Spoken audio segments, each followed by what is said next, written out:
My greedy mother-in-law was always demanding money and treated me like a servant. One rainy night, I was late coming home from the office, and when I arrived, the house locks had been changed and all my luggage was left on the road.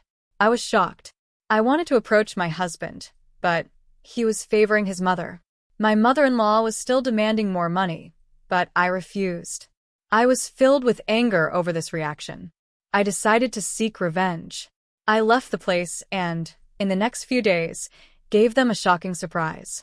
Now they were on the road, requesting justice. My name is Maya, and I'm a 34-year-old marketing executive living in Chicago. I've always been driven and ambitious, pouring my heart into my career. But there's one chapter of my life that has been marked by shadows and turmoil, the chapter that began when I decided to marry Luke. When I first met Luke, he was charming and supportive. At 29, he seemed so eager to help me balance my demanding job and personal life. He would often say, "Maya, you can have it all. I'll always be there to support you." Those words soothed my worries and made me feel that marriage wouldn't take away my independence. I believed in him, and that trust led me to say yes to his proposal. But as we settled into married life, everything changed. I had always enjoyed living alone, managing my own finances, and pursuing my career without limitations. However, after the sudden passing of Luke's father, our lives took a dramatic turn. His mother, who was already a domineering figure, began to rely on me more and more. "Maya, we need to stick together during this tough time," she said, her tone mixing grief with an unmistakable hint of entitlement.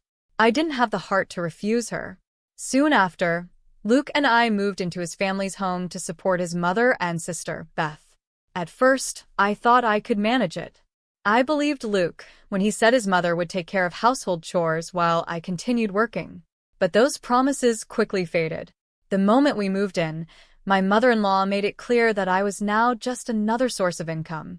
"You work hard, Maya, so you should contribute more to the household," she would say, always with that condescending smile.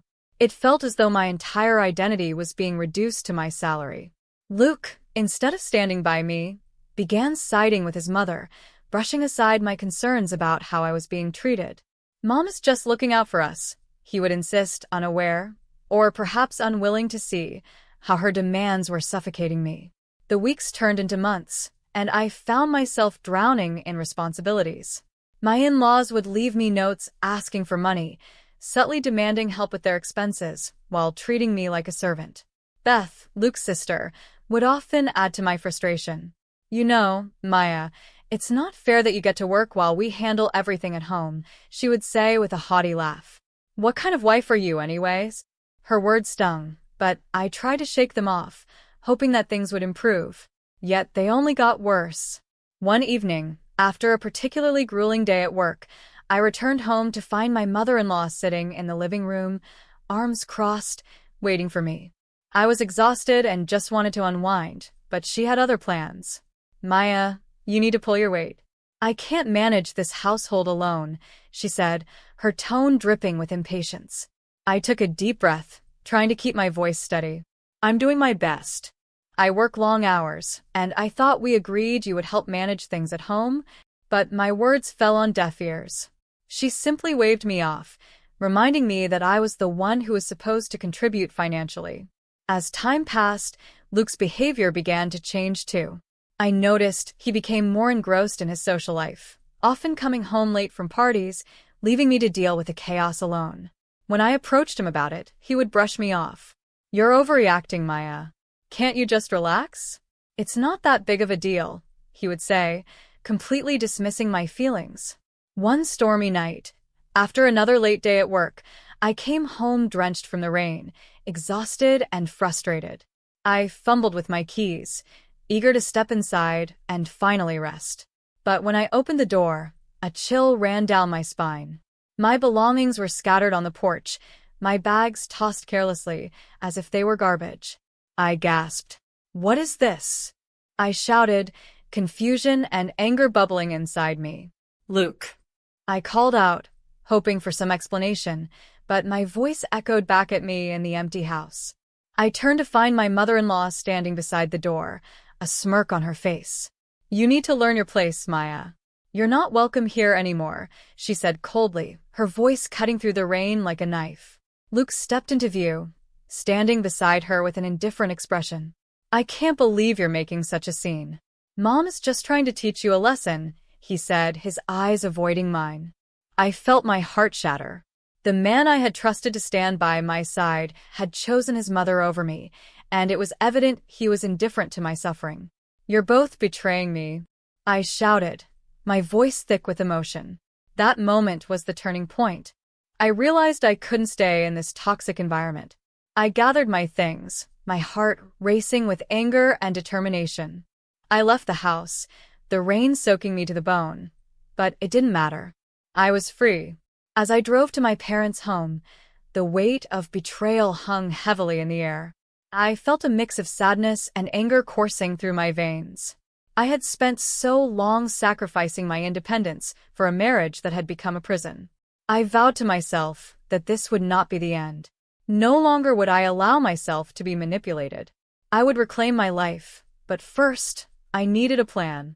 Arriving at my parents' house, I was welcomed with warmth and understanding. I knew that the time had come for me to take back control. I wouldn't be a victim any longer. Little did they know, a storm was brewing, and soon, my in-laws would face the consequences of their betrayal. The first step was to sever their financial grip on me, but how? As I lay in bed that night, thoughts raced through my mind. I was determined to find a way to fight back. After that stormy night, I found myself at my parents' house, soaking in the warmth of my childhood home. It was a welcome contrast to the chaos I had just left behind. My parents noticed the tension in my eyes and the way I fidgeted with my hands as I spoke about my marriage. They listened patiently, their concern palpable. "Maya, you deserve to be happy," my mother said, her voice filled with compassion. "No one should treat you that way. You've worked hard for your success." I nodded, grateful for their support. It was time to reclaim my life, and I knew I had to devise a plan to break free from the manipulative grip of my in-laws and Luke. The first step was clear. I needed to sever all financial ties with them. I pulled out my laptop and began to sort through my finances. I realized I had been the primary income source for my in-laws and Luke for far too long. I had supported their lifestyle while my own needs were constantly overlooked. I would no longer allow this to continue. "Mom, I need your help," I said one afternoon. "I'm going to consult with a lawyer about my situation and what options I have." "Of course, honey," she replied, her eyes filled with determination. "You need to protect yourself." After a couple of days, I met with a family lawyer named Sarah, who specialized in financial issues and marital disputes. She was sharp and focused, immediately grasping the complexities of my situation. As I described my experiences, I could feel my resolve strengthen. "So, you've been supporting them financially while they've been treating you like a servant?" Sarah asked, raising an eyebrow. "That's not just unfair, it's abusive. You have every right to demand repayment for what you've given." Her words were a breath of fresh air. "I want to file for divorce," I declared, my voice steady. "I want my financial contributions back, about $150,000, to be precise. They've treated me like a fool, and now it's time they faced the consequences of their actions." Sarah nodded, and we worked together to outline a strategy. We decided to file for divorce and demand the repayment formally. This would send a clear message to Luke and his family that I was serious about reclaiming my life. But I also needed to keep my plans a secret for the time being. I didn't want Luke or his family to get wind of my intentions until I was ready to execute them. Returning to my parents' house, I felt a renewed sense of purpose. The more I thought about it, the more empowered I felt. I had spent years bending to the will of my in-laws, but now, I was ready to take control. As I settled into my new routine, I began redirecting any financial support I had previously been sending to Luke and his family. I canceled joint accounts and moved my savings into a secure account solely under my name. It felt liberating to see my money safely stashed away from their reach. "Are you sure you want to do this alone?" my mother asked one evening as we shared dinner. "You could always ask for more help." "I appreciate it, Mom, but this is something I need to do for myself," I replied, determination in my eyes. I need to show them that I'm not just a source of income. I'm a person with my own dreams and aspirations. Days turned into weeks, and with each passing moment, my confidence grew. I was no longer the helpless woman who had stood by while her family took advantage of her. Instead, I was taking charge of my destiny. Finally, the day arrived for me to take action. I filed for divorce, and the paperwork included my demand for repayment of the funds I had given them over the years.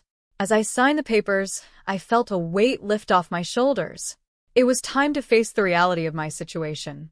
Shortly after filing, I received a call from Luke. His voice, usually so smooth and charming, now felt tense and uncertain. "Maya, I heard you filed for divorce. What's going on?" I took a deep breath, preparing myself for the confrontation. "Luke, you and your family have manipulated me for too long. I deserve respect, and I'm no longer willing to be treated like a servant. I want what I'm owed." There was a pause on the line, and I could hear him scrambling for words. "You can't be serious. We're family." "Family?" I snapped, my voice rising. "You and your mother treated me like a financial resource. You made your choices, and now I'm making mine. I'm not backing down." After our heated exchange, I felt a mix of fear and exhilaration. I knew I was risking everything by standing up to them, but the fear was outweighed by the sense of empowerment that surged through me. I was reclaiming my life, and there was no turning back. Little did Luke and his family know, a storm was brewing, and soon they would face the consequences of their betrayal. The days following my decision to file for divorce were a whirlwind of emotions. I had never imagined I would find myself in this position, but I felt an unexpected thrill at finally taking control. With my lawyer, Sarah, guiding me through the process, I was prepared for the inevitable confrontation with Luke and my in-laws. One afternoon, as I was organizing my documents at my parents' house, I received a text from Luke. "Can we talk? I don't understand why you're doing this," it read. I could feel my heart race as I read the message. I debated whether to respond, but decided I needed to confront him directly. "Meet me at the coffee shop on 5th Street at 3 p.m., I replied, my fingers trembling slightly. I knew this conversation could change everything. When I arrived at the coffee shop, I spotted Luke sitting at a table, looking anxious and out of place. The man who once exuded confidence now appeared vulnerable. As I approached, I noticed the worry etched on his face, and a part of me felt a flicker of sympathy. "Maya, I'm sorry about how everything went down," he began, avoiding eye contact. "But we can fix this. I know things have been tough, but we're family." "Family?" I echoed, my voice steady but firm. "You treated me like a burden, Luke. You sided with your mother, while I worked tirelessly to support us. How is that family?" He shifted in his seat, and for a moment, I saw a glimpse of the man I had fallen for, but it quickly faded. "I didn't know it would get this bad. My mom is just overwhelmed. I thought you could help." "Help? By supporting your mother's demands?" "You made your choice, Luke," I replied, my resolve hardening. "I'm not responsible for your family's financial woes. I've given you enough." Luke's face flushed, and he leaned forward, desperation seeping into his voice. "You don't mean that. We can work it out. You can help us through this." "No, I won't. I've supported you and your family long enough," I declared, my heart pounding. I deserve to live for myself now. I could see the realization wash over him. He had taken my kindness for granted and thought I would always be there to pick up the pieces. "You're making a mistake, Maya. You'll regret this," he warned, but I could sense a hint of fear in his tone. As I left the coffee shop, a mix of triumph and anxiety coursed through me. I was standing my ground, but I also knew the fight wasn't over. It was time to deliver the legal paperwork to his family, and I was ready for their reactions. The following week, I had an appointment with my lawyer to finalize everything. Sarah and I carefully prepared the documents, and I felt a sense of empowerment wash over me. That afternoon, I drove to the family home, the place that had felt like a cage for so long. As I approached the front door, my heart raced. I knocked, and within moments, my mother-in-law opened the door, her expression shifting from surprise to anger upon seeing me. "What do you want, Maya?" she snapped, crossing her arms. "I'm here to deliver important papers," I replied, holding out the envelope with trembling hands. "Consider this my final notice regarding the divorce and the repayment of funds." Her face turned crimson as she took the envelope. "You think you can just walk in here and demand money? You're delusional," she shouted. Luke appeared behind her, his expression a mixture of confusion and anger. "What is this?" he asked, his eyes narrowing as he glanced at the envelope. "I'm reclaiming my life, Luke. It's time you and your family face the consequences of your actions," I said, my voice steady despite the fear bubbling beneath the surface.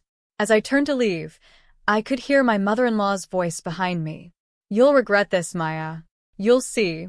But I didn't look back.